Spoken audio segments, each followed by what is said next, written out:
ॐ भूर्भुवः स्वः तत्सवितुर्वरेण्यं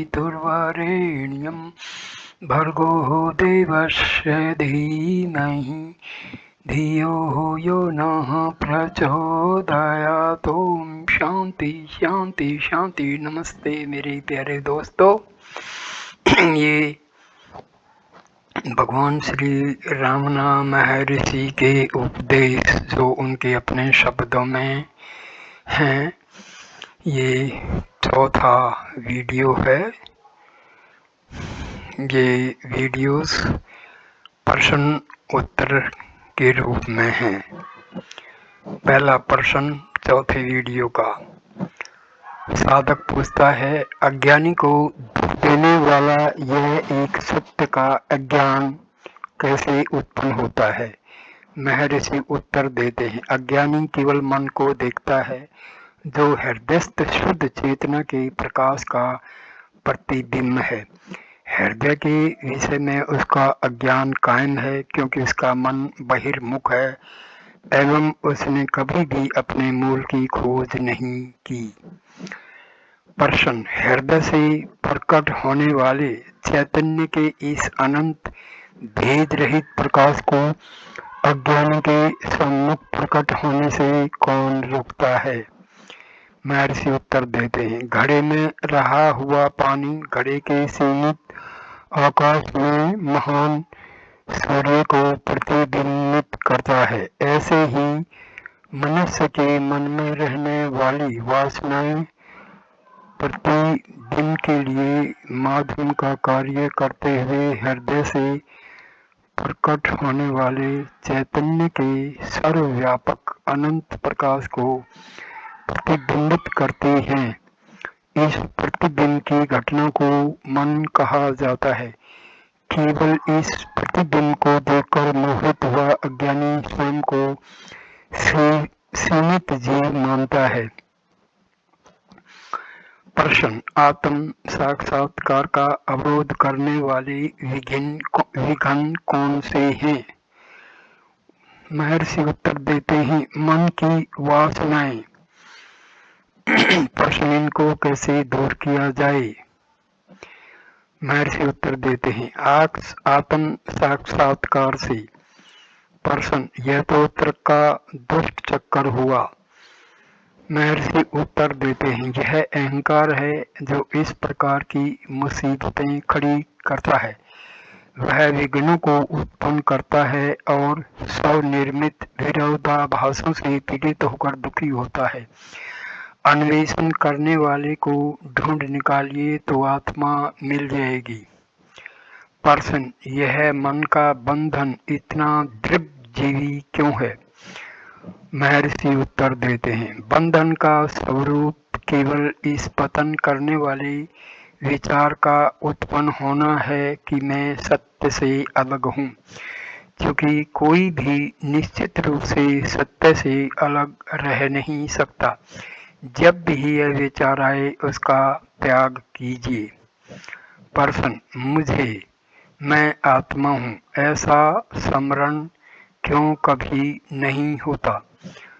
महर्षि उत्तर देते हैं, लोग पूर्ण आत्मा के स्मरण एवं विस्मरण की बात करते हैं, लेकिन स्मरण और विस्मरण दोनों विचार के रूप में हैं। विचारों के रहने तक ये आते जाते रहेंगे, किंतु सत्य इन दोनों से परे है।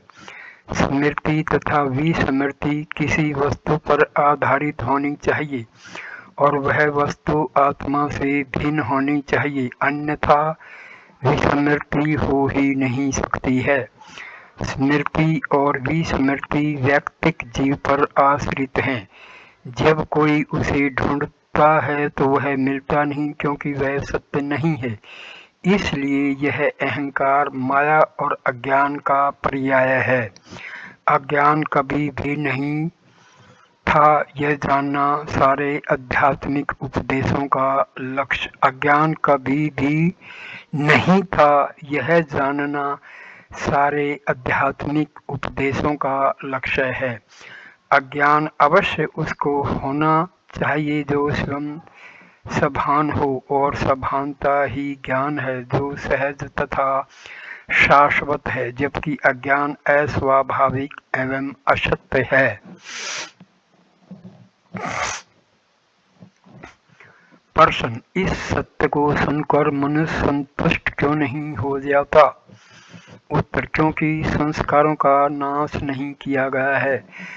जब तक संस्कारों का नाश नहीं हुआ, संदेह और गलत धारणाएं बनी रहेंगी। इन संदेहों को तथा गलत धारणाओं को नष्ट करने के लिए सारे उपाय किए जाते हैं। ऐसा करने के लिए उनके मूल को काट देना चाहिए। संस्कार वह मूल है। गुरु की बताई हुई पद्धति से अभ्यास करने से ये बेअसर हो जाते हैं। गुरु इतना कार्य शिष्य के लिए छोड़ देता है जिससे वह स्वयं समझ सके कि अज्ञान का अस्तित्व नहीं है। सत्य का श्रवण प्रथम भूमिका है। इससे यदि दृढ़ ज्ञान नहीं होता तो मनन का निरंतर निधिध्यासन आवश्यक होता है। इन दोनों से संस्कार बीज जल जाते हैं, तब बेअसर होकर फिर अंकुरित नहीं होते। कुछ असाधारण लोग सत्य को केवल एक बार सुनकर दृढ़ ज्ञान प्राप्त कर लेते हैं। ये आगे बढ़े हुए एक पक्व साधक होते हैं। नए साधकों को ज्ञान प्राप्ति करने में अधिक समय लगता है। अविद्या कैसे उत्पन्न हुई? प्रश्न, अविद्या कैसे उत्पन्न हुई? महर्षि उत्तर देते हैं, अविद्या उत्पन्न नहीं हुई, उसका अस्तित्व सच्चा नहीं है। जो है वह विद्या ही है।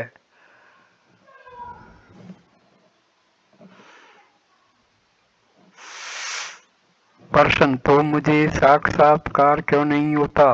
उत्तर, संस्कारों के कारण। लेकिन इस बात का अन्वेषण कीजिए कि किसे और किसका साक्षात्कार नहीं होता, तब अविद्या है ही नहीं, यह स्पष्ट हो जाएगा। प्रश्न, तो लक्ष्य को मानकर साधना प्रारंभ करना गलत है कि नहीं? उत्तर, यदि कोई प्राप्त करने योग्य लक्ष्य है तो वह नित्य नहीं हो सकता। लक्ष्य पहले से ही मौजूद होना चाहिए। हम अहंकार के साथ लक्ष्य तक पहुंचना चाहते हैं, लेकिन लक्ष्य अहंकार के पहले ही मौजूद है। जो लक्ष्य में है वह अर्थात अहंकार के जन्म के पूर्व से ही है। क्योंकि हमारा अस्तित्व है, अहंकार का भी अस्तित्व दिखता है। यदि हम आत्मा को अहंकार माने तो हम अहंकार बन जाते हैं। यदि मन माने तो मन एवं शरीर माने तो शरीर हो जाते हैं। विचार विविध रूप वाले कोशों को बनाता है। पानी पर छाया हिलती हुई मालूम पड़ती है, क्या कोई उस छाया का हिलना रोक सकता है? यदि उसका हिलना बंद हो जाए तो आप पानी को नहीं, केवल प्रकाश को देखेंगे। उसी तरह आप अहंकार तथा उसकी चेष्टाओं की ओर ध्यान मत दीजिए, केवल उसके पीछे रहते हुए प्रकाश को देखिए। अहंकार अहम विचार है, सच्चा अहम आत्मा है।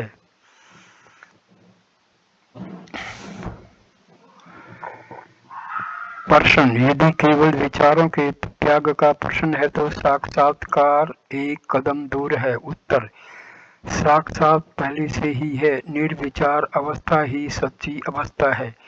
साक्षात कोई क्रिया नहीं है। क्या ऐसा कोई है जिसे आत्मा साक्षात न हो?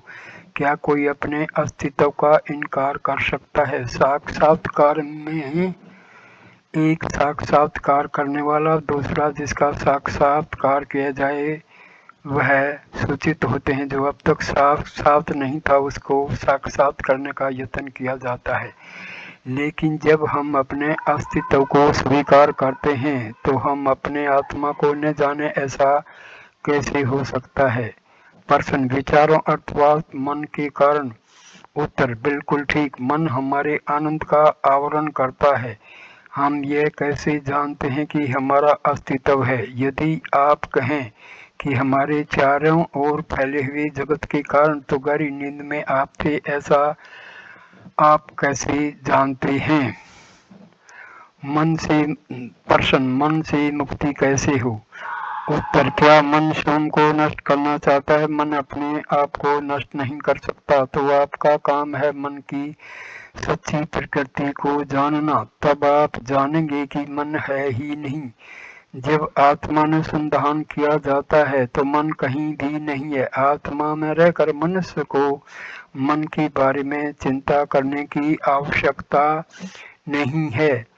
प्रश्न, क्या मुक्ति और साक्षात्कार एक हैं? उत्तर, मुक्ति हमारा स्वभाव है, वह हमारा दूसरा नाम है। हमारी मुक्ति की चाह आश्चर्यकारक है। यह ऐसा है जैसे कोई मनुष्य जो छाया में है स्वेच्छा से छाया छोड़कर सूर्य की गर्मी में जाता है, वहाँ असह्य ताप से पीड़ित होकर बड़े परिश्रम से छाया में वापस आता है और आनंद से कहता है, आह छाया कितनी मधुर है, आखिर में छाया में आ ही गया।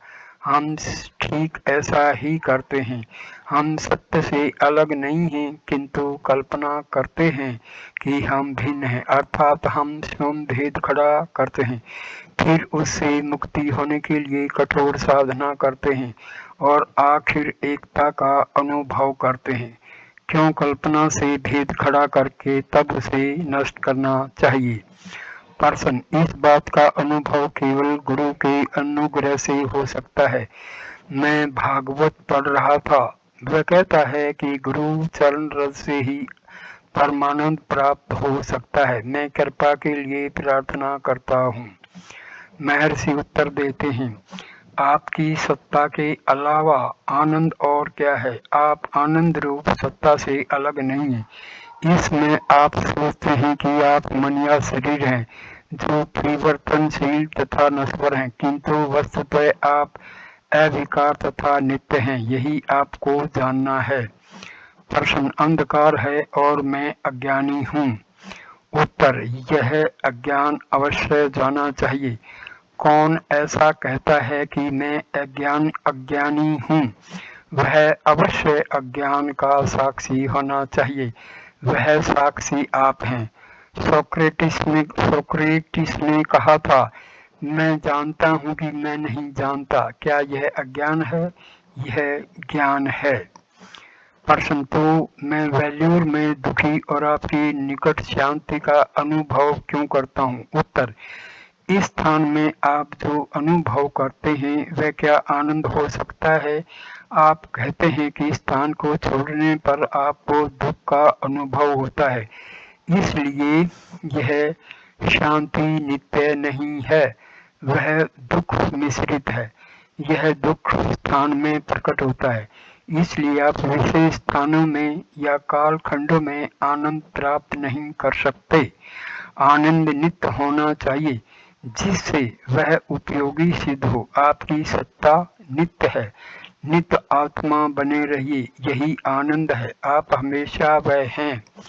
आत्मा सदैव साक्षात है, जो प्रथम से और नित्य साक्षात है। उसके साक्षात्कार का प्रयत्न आवश्यक नहीं है, क्योंकि आप अपने अस्तित्व का इनकार नहीं कर सकते।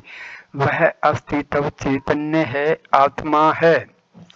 यदि आपका अस्तित्व न हो, आप प्रश्न नहीं पूछ सकते। अतः आपको अपने अस्तित्व का स्वीकार अवश्य करना पड़ेगा। वह अस्तित्व सद्वस्तु आत्मा है। वह पहले से ही साक्षात है, इसलिए साक्षात्कार के लिए किया गया प्रयत्न केवल आपकी वर्तमान भूल कि आपने आपके आत्मा का साक्षात्कार नहीं किया है, उसको प्रकट कर देने में परिणत होता है। कोई नया साक्षात्कार नहीं होता। आत्मा सदा अनावृत है। प्रश्न, लेकिन ऐसे ज्ञान को होने में कुछ साल लग जाएंगे। उत्तर, साल क्यों? समय का ख्याल केवल आपके मन में है, आत्मा में नहीं। आत्मा के लिए समय नहीं है।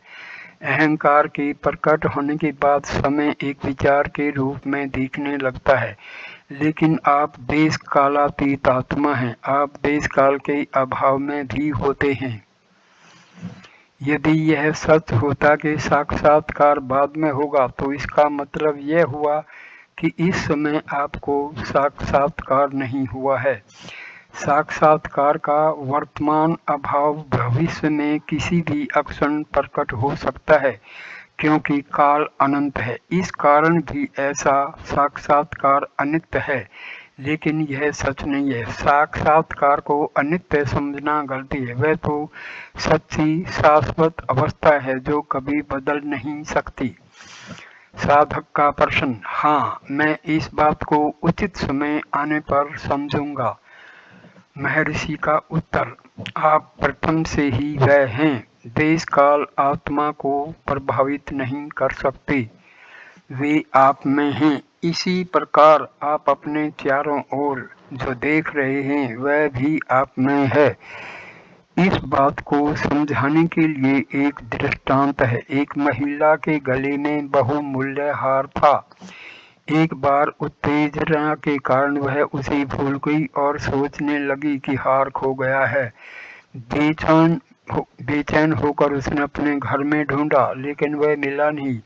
उसने अपने पड़ोसियों तथा मित्रों से भी पूछा, शायद वे इसके बारे में कुछ जानते हों, लेकिन वे कुछ जानते नहीं थे। आखिर एक भले मित्र ने उसे अपने गले में उस हार को देखने के लिए कहा।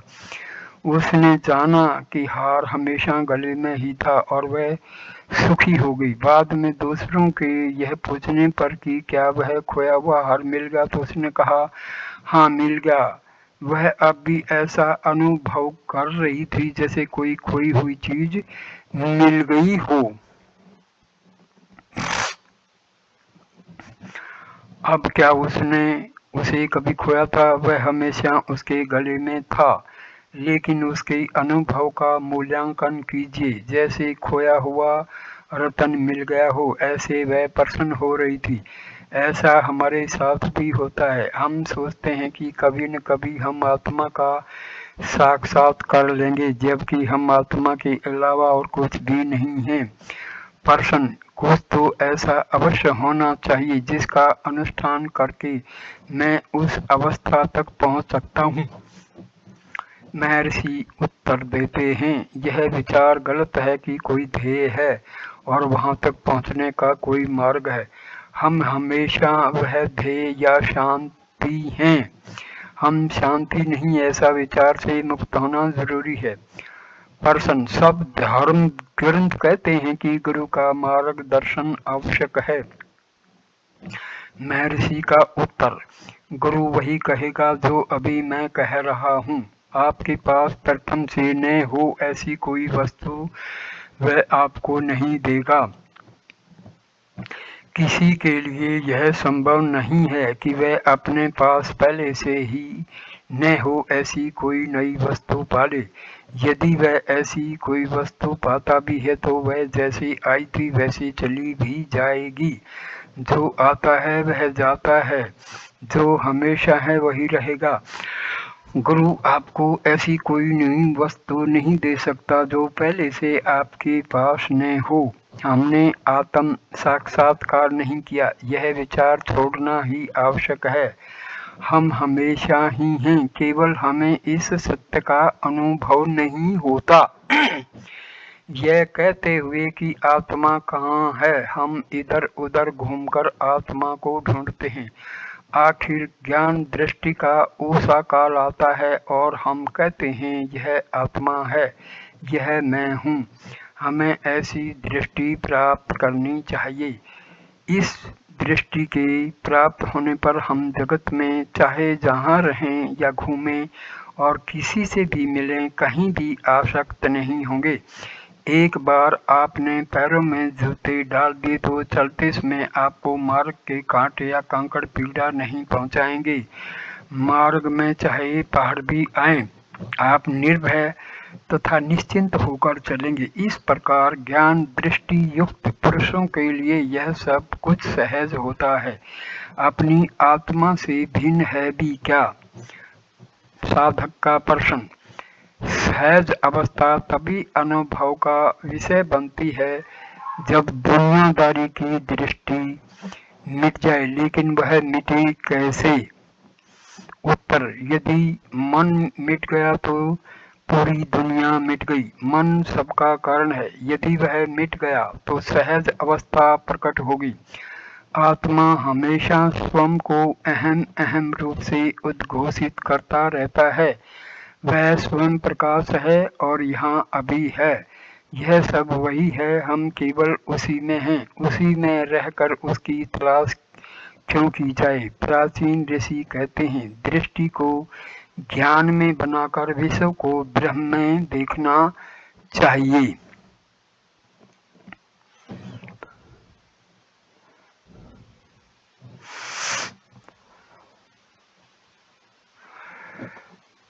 मैं इस वीडियो को यहीं पर विराम देता हूँ। कृपा करके वीडियो को लाइक कीजिए, कमेंट कीजिए, शेयर कीजिए और चैनल को सब्सक्राइब कीजिए। नमस्कार मेरे प्यारे दोस्तों, नमस्कार।